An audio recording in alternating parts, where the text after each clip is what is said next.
రాష్ట్రంలో అన్ని సమస్యల కన్నా రైతు సమస్యలే కీలకంగా మారాయి. గత ఎన్నికల సమయంలో రైతు రుణమాఫీ అంశం కాంగ్రెస్ పార్టీ జాక్పాట్ కొట్టేలా కనిపించింది. అధికారంలోకి వచ్చి ఏడాది అవుతున్నా రుణమాఫీ పూర్తి చేయకపోవడం పట్ల రైతులు పెదవి విరుస్తున్నారు.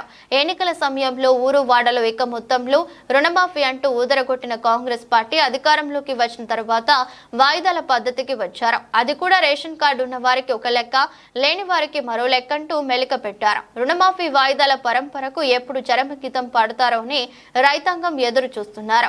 వాయిదాల రుణమాఫీపై journalist TV CEO Mareddy Nagender Reddy విశ్లేషణ. రాష్ట్రంలో కాంగ్రెస్ ప్రభుత్వం ఏర్పడిన తర్వాత రుణమాఫీ విషయంలో జర్నలిస్ట్ టీవీ పలు కథనాలు ప్రసారం చేసింది. జర్నలిస్ట్ టీవీ గతంలోనే రుణమాఫీ విషయంలో వాయిదాల పద్ధతి ఉంది కదా, ఎందుకంత తొందర అని ఏదైతే నానుడు ఉందో ఆ నానుడు తగ్గట్టుగానే కాంగ్రెస్ ప్రభుత్వం రైతులతోటి గేమ్స్ ఆడుతుంది. అది వాస్తవం. ఎందుకంటే 2 లక్షల రుణమాఫీ ఏక మొత్తంలో మాఫీ చేస్తామన్న ఆనాటి రేవంత్ మాట నీటి మూటలయ్యాయి. ఏడాది నుంచి ఊరించి రైతులు ఉసూరు అనిపిస్తున్నారు తప్ప పూర్తి స్థాయిలో రుణమాఫీ చేయకుండా రైతులతో గేమ్స్ ఆడుతున్నారు. ఎందుకంటే సుమారు 37,000 కోట్లు రుణమాఫీ చేయాలి. రుణమాఫీ సంబంధించిన విధి విధానాలు సిద్ధమవుతున్నాయి. మొదట్లో 42,000 కోట్లన్న కాంగ్రెస్ పార్టీ, ఆ తర్వాత 37,000 కోట్లు, ఆ తర్వాత ఇప్పుడు ప్రస్తుతం 31,000 కోట్లకు పరిమితం చేశారు. అంటే ఒక కుటుంబాన్ని యూనిట్గా చేసుకొని రుణమాఫీ ప్రక్రియ ప్రారంభించారు.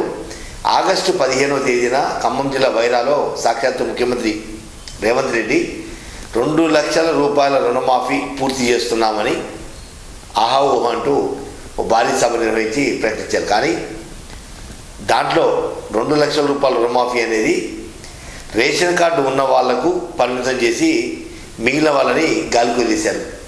ఆగస్టు అంటే సుమారు 3 నెలల సమయం తీసుకున్న తర్వాత తాజాగా మహబూబ్నగర్లో జరిగిన సభలో 2 లక్షల రుణమాఫీ పూర్తి చేసేస్తున్నామని ఒక ప్రకటన జారీ చేశారంటే కుటుంబం మొత్తం మీద ఎంతమంది ఉన్నా 2 లక్షల లోపు అయితేనే ఆ రుణం మాఫీ అయినట్టు లెక్క.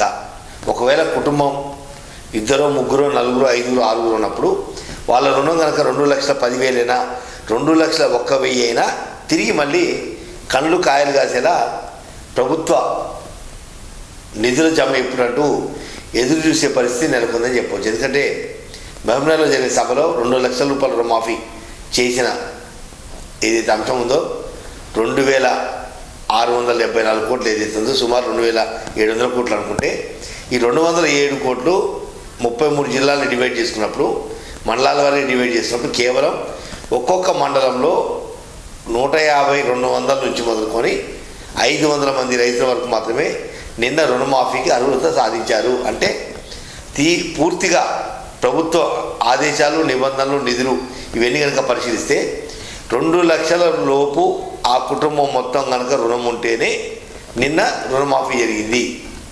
అయితే కుటుంబం మొత్తం కలిపి 2 లక్షల పైన ఎంత మొత్తం ఉన్నా ఆ రుణమాఫీ మాత్రం ఇంతవరకు కాలేదు. ఇక ఎప్పుడు అవుతుంది అనేది కూడా రైతులు అడుగుతున్నారు ప్రభుత్వాన్ని లేదా సంబంధిత అధికారులని.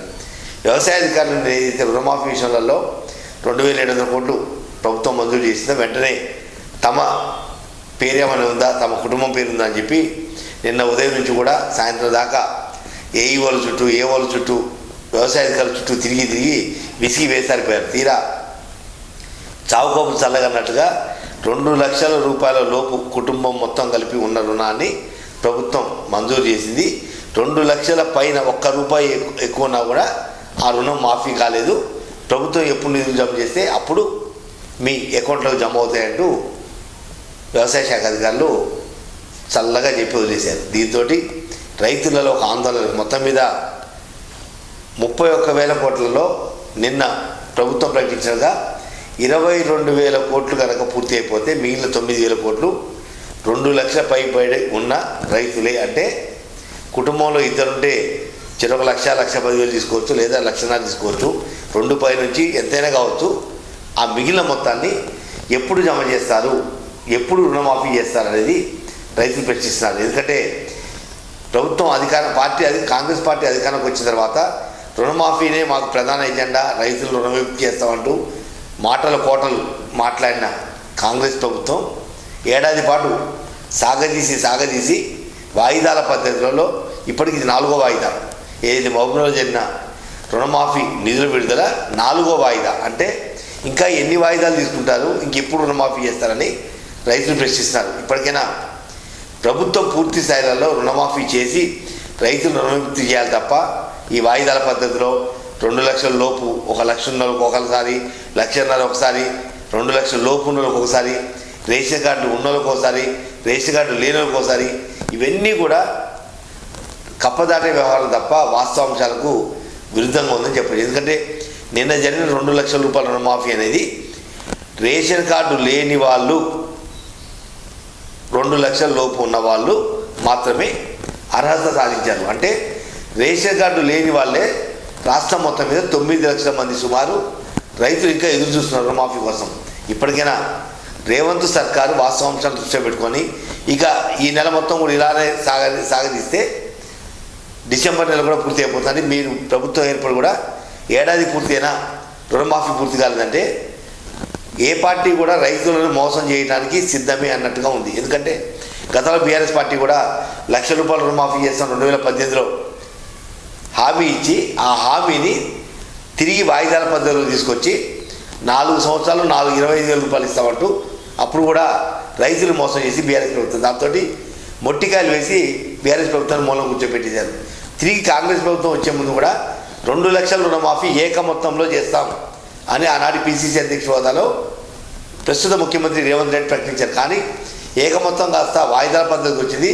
ఆ వాయిదాల పద్ధతి కూడా రేషన్ కార్డు ఉన్న వాళ్ళు ఒక లెక్క, రేషన్ కార్డు లేని వాళ్ళు ఒక లెక్క అంటే మళ్ళీ సాగదీసే ప్రయత్నం చేస్తారు. కాబట్టి ఇప్పటికైనా కాంగ్రెస్ పెద్దలు ఆలోచించి ఓ మంచి నిర్ణయం తీసుకొని రైతుల్ని రుణవిముక్తులు చేస్తేనేమో భవిష్యత్తు బాగుంటుంది. లేకపోతే బీఆర్ఎస్ పార్టీ పట్టిన పరిస్థితే కాంగ్రెస్ పార్టీ కూడా రాబోయే రోజుల్లో వచ్చే అవకాశం స్పష్టంగా కనపడుతుంది.